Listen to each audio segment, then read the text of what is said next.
Queridos, mandem Felipe para mim, por favor. Quando falamos em educação, falamos de algo muito mais amplo do que instrução. Educação pressupõe civilidade, respeito e responsabilidade. Mas será que existe uma abordagem, uma técnica que nos garanta 100% de assertividade na hora de educarmos os nossos filhos? Infelizmente não. Só na terapia cognitivo-comportamental, na qual trabalho, a quantidade de técnicas e intervenções é infinita. Devido à subjetividade humana e à idiosincrasia comportamental do ser humano. O que muitas vezes serve para um, não serve para outro. Quem é pai aqui bem sabe do que eu estou falando. Devido a esta complexidade, as minhas palestras sempre foram no sentido de expor teorias ou apresentar bibliografias, mas hoje eu proponho algo diferente. Eu quero trazer para vocês nesta noite a reflexão sobre 2 livros que se tornaram best-seller nas maiores livrarias do mundo e que nos trazem ideias ou possibilidades que certamente nos ajudarão.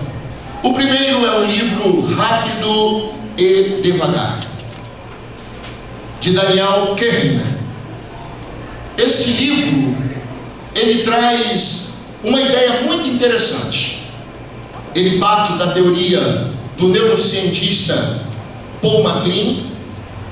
O Paul MacLean é um neurocientista americano que em 1970 traz a ideia do cérebro trío. Esta ideia, ela mostra o cérebro humano como se fosse a composição de 3 cérebros. O primeiro cérebro, o cérebro reptiliano, porque se assemelha ao cérebro do réptil. O segundo cérebro, que é o sistema límbico, se assemelha ao cérebro dos mamíferos e é responsável pela emoção. E o terceiro cérebro seria então o cérebro humano, que é o neocórtex, responsável pela razão. Cérebro reptiliano, responsável pela reação. Sistema límbico, cérebro dos mamíferos, responsável pela emoção. E cérebro do humano, que é o neocórtex, responsável pela razão. Esse cérebro humano, ele nasce estruturalmente pronto, mas não funcionalmente pronto.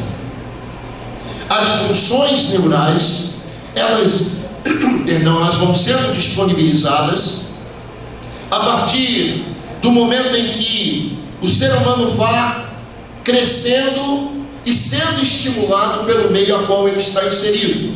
Então, a partir dos 2 anos, o cérebro reptiliano, ele que é responsável pelas reações instintivas, ele começa a dar lugar ao cérebro do mamífero, que são as emoções. Aos 2 anos de idade, a criança já começa a reconhecer pai e mãe, já começa a reconhecer família. E a partir dos 2 anos de idade, desenvolvendo o cérebro dos mamíferos, ele segue até os 12 anos, onde aos 12 anos de idade, o cérebro humano, responsável pela razão, começa a ser disponibilizado para o ser humano. O que eu chamo aqui de razão? Razão é a habilidade de conter os próprios impulsos e de prever as consequências das suas próprias atitudes. Somente uma criança, a partir dos 12 anos de idade, consegue fazer isso. Não adianta você requerer de uma criança com menos de 12 anos de idade que ela consiga prever as consequências de suas atitudes, e nem que ela consiga conter os seus próprios impulsos, porque ela não tem ainda a capacidade cognitiva ou neural para fazê-lo. Então, esse cérebro humano, ele está totalmente pronto para responder aos 25 anos. Somente aos 25 anos, o cérebro humano está funcionalmente pronto para responder de forma racional aos estímulos que ele recebe da vida. Então, o cérebro reptiliano, situado na base do cérebro, é responsável por ações instintivas. O cérebro mamífero, na camada intermediária, é ligada ao emocional, é aquilo que chamamos de sistema límbico. E neocórtex, mais recente, está relacionada às decisões racionais. Por que, Júlio, você está trazendo esse entendimento sobre o cérebro? Porque quando falamos de educação, não é só o cérebro que aprende, mas também o cérebro que ensina. Que tipo de cérebro temos usado para ensinar os nossos filhos? Será que estamos educando de forma racional ou simplesmente de forma criativa, emocional? É sobre isso que fala o livro Rápido e Devagar. Ele diz que nós temos dois sistemas de pensamentos e usamos os dois sistemas. Porém, como a vida é uma vida muito corrida, o cérebro, que é o órgão do corpo humano que mais consome energia, pasmem os senhores, que um cérebro em estado de repouso chega a consumir 40% de toda a energia que o corpo absorve durante o dia, através da alimentação. O cérebro em estado de repouso, 40%. E o cérebro, então, para não consumir muita energia do ser humano, ele começa a estabelecer função econômica, ou melhor, ele começa a transformar ações racionais em ações automáticas. Imagine você, se você tivesse que pensar para andar, a cada passo você pensar o passo seguinte. Imagine você, se você sentando para almoçar, tivesse que pensar para levar cada garfada à boca. Então o cérebro vai transformando esses comportamentos em comportamentos automáticos. Qual é o problema, Júlio? O grande problema é que ele vai transformando aquilo que não poderia ser em automático para o automático também. O Daniel Kahneman, ele traz nesse livro Rápido e Devagar essa ideia do que o que temos utilizado nas nossas atividades diárias. Ele diz então que o sistema 1 é formado pela medula espinhal, porções basais do prosencéfalo e o sistema límbico. Então, o que ele está falando? Ele está falando que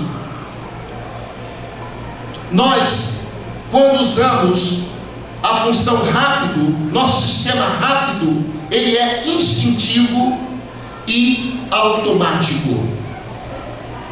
Quem trabalha no sistema instintivo e automático, sistema 1, está usando ali o cérebro do réptil e o cérebro do mamífero.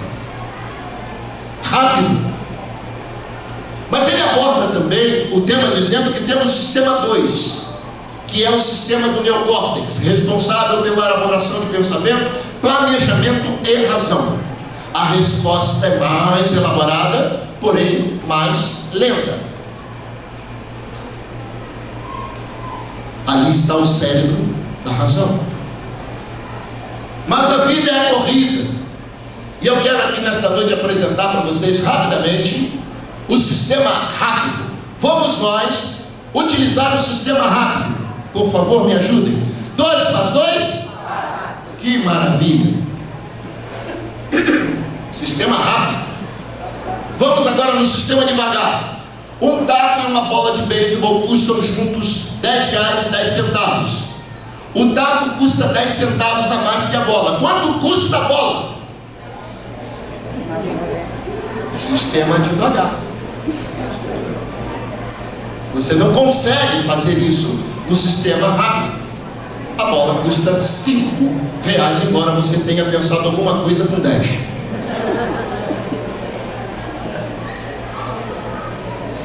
Outro livro é a comunicação não violenta. A comunicação não violenta, ela se baseia em habilidades de linguagem e comunicação que fortalecem a capacidade de continuarmos humanos. Lembre lá da figurazinha do réptil e do animal, de continuarmos humanos, mesmo em condições adversas.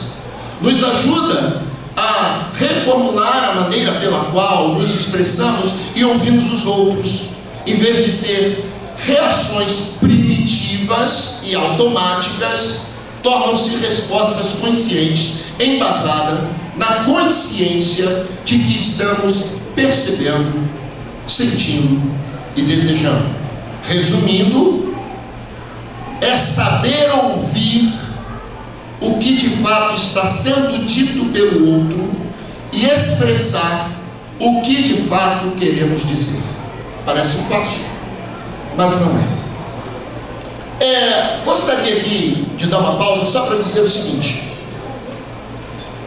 em todas as minhas palestras eu tento colocar os temas e vou desenvolvendo, vou falando, e depois as pessoas ficam: Júlio, disponibiliza aquela palestra. Então eu já, dessa vez, tudo que eu estou falando, eu estou escrevendo. Por quê? Porque amanhã vocês podem ir lá no site do Miranda Barroso, que essa palestra vai estar disponibilizada lá. Então não precisem copiar nada, é só ir lá amanhã no site e pegar a palestra, ok? Porque eu estou colocando tudo escrito aqui, que é para vocês ouvirem e entenderem, e fica mais fácil depois pegar a palestra, ok? Então vamos lá. Saber ouvir o que de fato está sendo dito pelo outro e expressar o que de fato queremos dizer. Será que a gente consegue fazer isso no sistema rápido? Não. Obrigado, Paulo. Não conseguimos.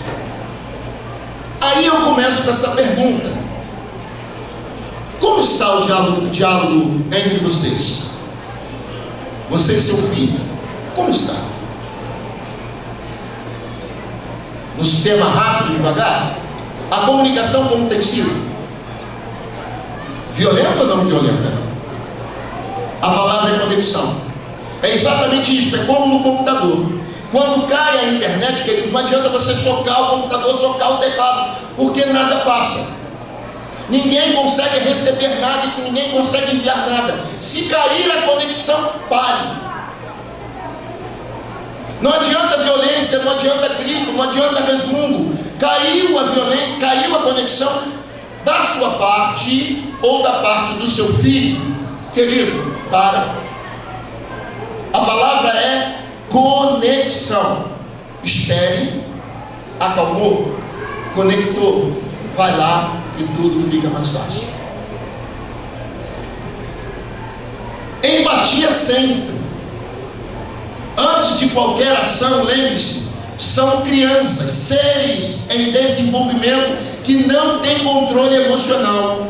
Estão construindo o certo e errado a partir da socialização, e somos nós adultos que precisamos dar as ferramentas certas para que se desenvolvam como seres humanos íntegros. Quando eu falo íntegros, eu estou dizendo de cérebro reptiliano, cérebro emocional e cérebro racional, porque senão o seu filho vai aprender com você a parar no emocional também. Educação é autocontrole. Uma pessoa educada é uma pessoa que tem autocontrole. Com licença, boa noite, bom dia, por favor. Educação é autocontrole. A capacidade de tolerar, esperar, se frustrar, dividir, se perceber não como o centro do universo, são ferramentas essenciais para a vida. Quem não tem paciência pode acabar desistindo e não encontrando caminhos inteligentes para a educação dos filhos. Para educar, precisamos aprender a ouvir. Quem não gosta de ouvir não pode gostar de falar. Ser consciente do processo de desenvolvimento constante e conhecer na plenitude a palavra paciência. Como você lida com as birras? Rápido ou devagar? Comunicação violenta ou não violenta? Qual é o cérebro? Reptiliano? Ou mamífero? O que você costuma fazer nos momentos em que a criança começa a gritar ou espernear? O que você faz? Ou melhor, vamos falar de adolescente. Quando ele começa a desafiar ou desobedecer, sai de perto, menino, de mim, que senão eu te trago um troço em cima. Que cérebro é esse? Evite o confronto em momentos de tensão. Eu vou dar aqui um conselho: lute as batalhas que você pode ganhar. Está vendo essa mãe aí do teu lado? Fala para ela isso. Ó, querida, lute as batalhas que você pode ganhar. Fala para ela isso.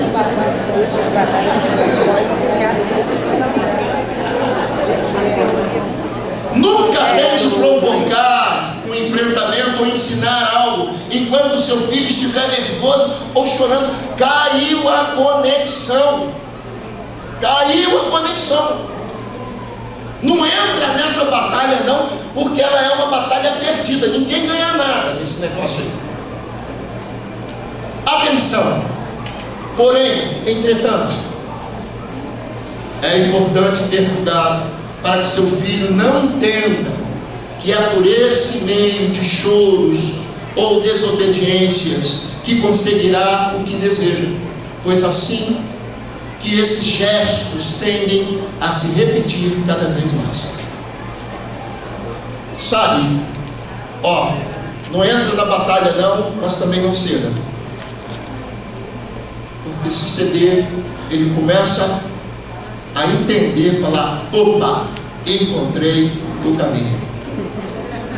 Então vamos lá. Primeiro, procure entender o que está acontecendo. Diga a seu filho que você quer entendê-lo para ajudá-lo com o que está acontecendo, mas que dessa maneira, com gritos, você não está conseguindo. Que ele se acalmando, você poderá escutar. Ó, eu vou te escutar, mas tem que parar de chorar.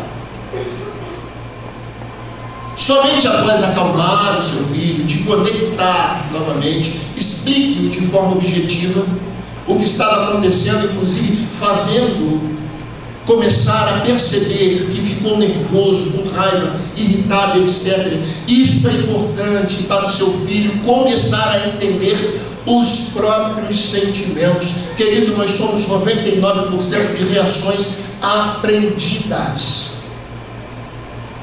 O que os nossos sentimentos significam, nós aprendemos. As crianças precisam aprender a entender os seus próprios sentimentos. Aprenda a dizer não para os seus filhos sem medo. Se eles não ouvirem não dos seus pais, estarão despreparados para ouvir não na vida. E quando a gente fala de educação, a gente não está falando de educação para a escola, a gente não está falando de educação para a família, nós estamos falando de educação para a vida. Saiba impor limites. Limites são elementos de extrema importância quando se deseja educar os filhos para a vida, já que sabemos muito bem que na vida adulta nem sempre nossas vontades são atendidas. Por esta razão, É preciso ensinar isso aos filhos, para que entendam que não podem tudo e que precisam ter paciência, pois as coisas não acontecem em um passe de mágica. Deixe claro o que pode ser negociado e quais são os limites inegociáveis. Como diz o ditado, nada combinado é caro. Por exemplo, ir para a cama de madrugada durante a semana e ter que acordar cedo para estudar não é aceitável e, portanto, inegociável. De outro lado, a quantidade de tempo na internet, o horário de volta para casa, depois de uma festinha, pode ser negociado. Quando você é conivente com as desobediências, você deixa o seu filho no comando e ensina ele de maneira indireta que basta chorar ou gritar para conseguir o que quiser. Por conta disso, o seu filho tende a repetir o gesto. Portanto, você não pode permitir que este tipo de mecanismo de comunicação esteja gravado na cabeça do seu filho. Não é gritando, não é esperneando, não é desobedecendo que vai conseguir nada. Cortou a conexão, parou. Como você costuma corrigir os erros dos seus filhos? O que fazer quando os filhos não cumprem suas tarefas, mentem, ou quando chegam a agredir? É preciso olhar o que está por trás desse mau comportamento, as emoções que se escondem nesta situação, ir além das aparências. Ele pode cometer erros com o mundo externo, mas o que incomoda mesmo está dentro dele. Todo comportamento tem uma função. Esta é a diferença entre comportamento e movimento. Se eu começar aqui a balançar meu braço desta forma, neste lugar, isto é apenas um movimento. Mas se eu sair daqui e for para a parada do ônibus, virou comportamento. Por quê? Porque todo comportamento tem uma função. Se o comportamento está sendo apresentado, ele tem uma função. E nós precisamos olhar o que está por trás deste mau comportamento, entender a função deste comportamento, porque muitas vezes a criança não sabe expressar um sentimento, e é através da birra, é através do choro, é através da malcriação que ele vai tentar fazer você entender que ele não está satisfeito, que ele está infeliz, ou que ele não concorda com aquilo que está sendo proposto. Algumas vezes, no calor dos problemas do cotidiano, ameaçamos e castigamos sem entender o motivo daquele comportamento. Com isso, geramos medo, o que pode gerar dificuldades em solucionar o problema e podendo fazer com que eles cometam outros erros. Às vezes cansados, atarefados, chegamos em casa e na hora de conversar com os filhos, ao invés de conversar, ameaçamos. Ao invés de ensinar, castigamos. E pensando que estamos educando, na verdade o que nós estamos fazendo é que eles gerem dificuldades para resolver aquele problema quando ele se apresentar novamente. E com isso, cometendo outros erros. Uma maneira de lidar com essa situação é perguntar a ele em um tom tranquilo e amigável. Rápido ou devagar? Devagar. Comunicação violenta ou não violenta? Não violenta. Qual é o motivo de estar zangado daquela maneira? Esta abordagem facilita o processo de formação de pensadores, promove a educação das emoções e da reflexão. Além do mais, é uma maneira de estimular a inteligência emocional do seu filho. O que está acontecendo? O que houve? Ensine o seu filho a refletir sobre a situação. Por que você está com raiva? Por que você está zangado? Poupe-se de desgastes. Evite situações desgastantes para a criança quando estiver muito estressado. Se você não está num bom momento para gerenciar os possíveis atritos, evite, se for possível, tentar ensiná-la ou orientá-la sobre novos hábitos nesse momento. Você não está preparado. Você está lá no sistema 1. Está só na reação e na emoção. Como é que você pretende ajudar o seu filho a resolver um problema dessa forma? Como é que você pretende ensiná-lo acerca de algum problema ou orientá-lo acerca de alguma dificuldade?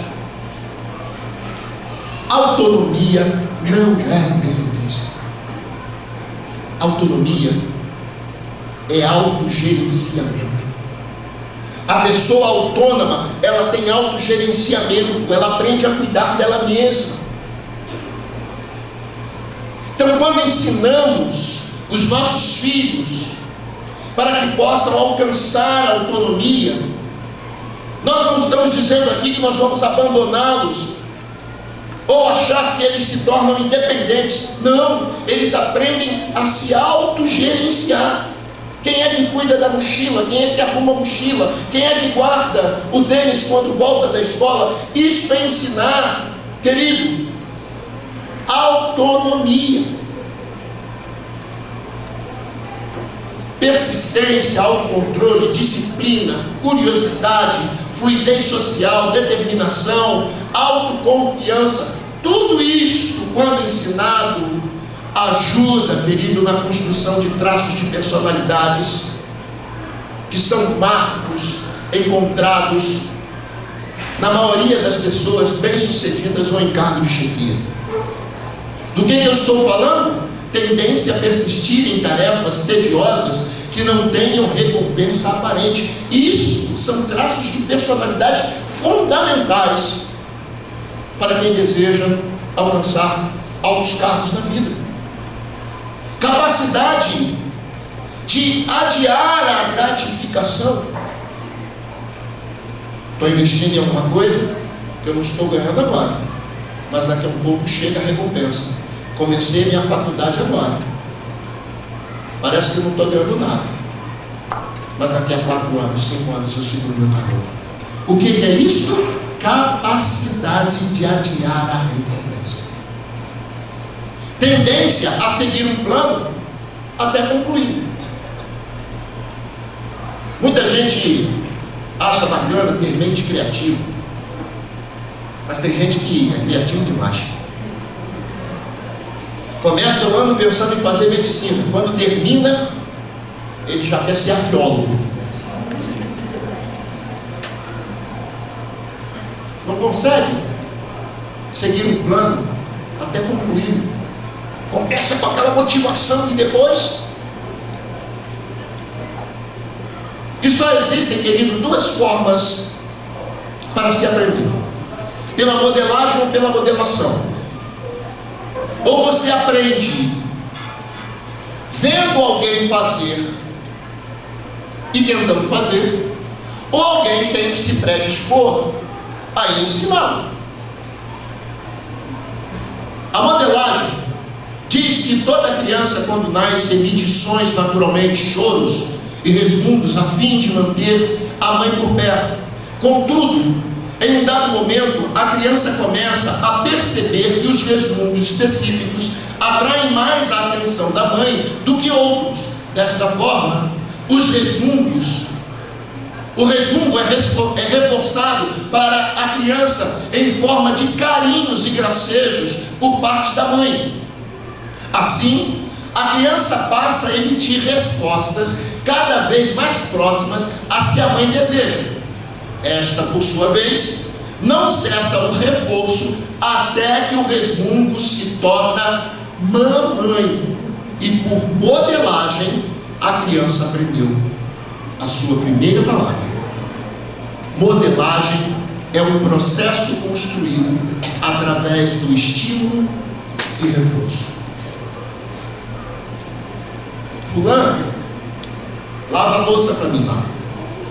Aí vai lá lavar a louça pela primeira vez, fica aquela beleza. Você não lavou nada direito, está tudo... Reforço. Bacana, ficou legal. Depois você vai lá e dá uma ajeitada. Mas ficou bom. No outro dia, diz, ó, bota mais um pouquinho aí de detergente na esponja, faltou um pouquinho, bota aí. Agora, olha assim, 60%. Não, tá bom, tá bom, tá bom. No outro dia, vai lavar a louça.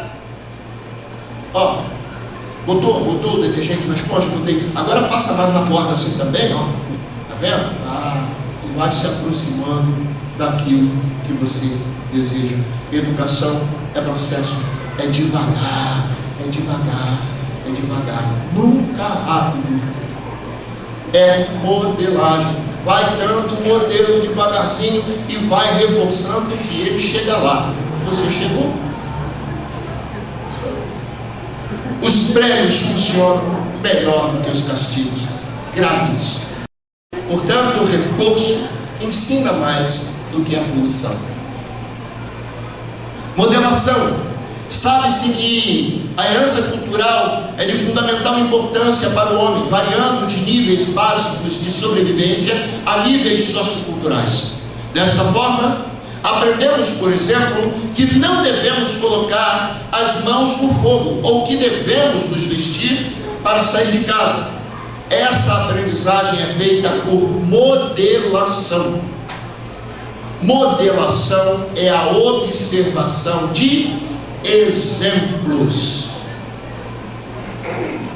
É observando e copiando. Acredite, uma criança aprende 70% por modelação e 30% por modelagem. Aquilo que você faz é muito mais importante e ouvido do que aquilo que você fala, porque palavras conduzem, mas exemplos arrastam. O que podem os pais fazer para realizar o desejo de que seus filhos sejam melhores do que eles? Essa é a pergunta da minha palestra. E eu pretendo responder da seguinte forma. Primeiro, tente não se culpar. Esta é a parte mais difícil. Mas tente ser um pouco generoso consigo mesmo. É devagar. Criar filhos não é uma coisa fácil, nem quando todas as variáveis estão perfeitamente encaixadas. Não é fácil. Educação só acontece no encontro de quem quer aprender com quem pode e quer ensinar. Aprender é inerente a todo ser humano. O ser humano, ele busca aprender a todo instante. Às vezes, o nó está em quem pode e quer ensinar. Querer não é o suficiente. Precisa poder ensinar. E o que eu preciso para poder ensinar? Querer entender a roda da educação. Toda roda tem que rodar. E para que ela rode, é preciso tempo. Dá para educar sem tempo? Paciência. Dá para educar sem paciência? Exemplos, limites, afeto. E eu quero aqui ressaltar essa palavra afeto. Todo mundo fala de afeto na educação. Querido, a palavra afeto, ela tem origem na palavra affectio, do latim. E nós encontramos referência no português na palavra afecção. Afecção cardíaca e afecção pulmonar. Afeto é aquilo que em nós é doença. Não no sentido banal da palavra, mas daquilo que nos afeta para além da nossa autonomia. Afeta, e afetou por quê? Não sei. É como gripe. Ninguém quer ficar gripado, mas todo mundo fica gripado. E quando afetamos desta maneira. Afeto é algo que chega em nós sem a nossa permissão. E quando eu falo de afeto aqui, eu estou falando exatamente aí. Perceber como entrar nesta criança. Perceber como fazer com que ela transmita sobre você algum tipo de sentimento positivo. Porque só tem valor para nós aquilo ao qual conseguimos projetar um sentimento positivo. Se eu perguntar quem é você, você vai dizer para mim o que você gosta, porque na verdade só tem valor para a gente aquilo que a gente gosta. Aquilo que a gente gosta. Precisamos de estímulo para ensinar, de diálogo e de conexão. Poder ensinar. Educação acontece no encontro de quem quer aprender com quem pode e quer ensinar. E quando então compomos toda a roda roda. E precisa rodar. Precisa rodar. Porém, quando falta tempo, a roda já começa a ter dificuldade para rodar. Eu quero que você reflita comigo o que talvez esteja faltando. O que os pais precisam fazer para que os seus filhos sejam melhores do que ele? Talvez dar a ele o que você não teve. Alguém com tempo para ensinar. Se faltar paciência, se faltar exemplo, se faltar limite, como esta roda vai rodar? Nada. E se realmente faltar tempo, paciência, exemplo, limite, ela para de rodar porque ela deixa de ser roda. E mesmo tendo afeto, estímulo, diálogo e conexão, o negócio não funciona.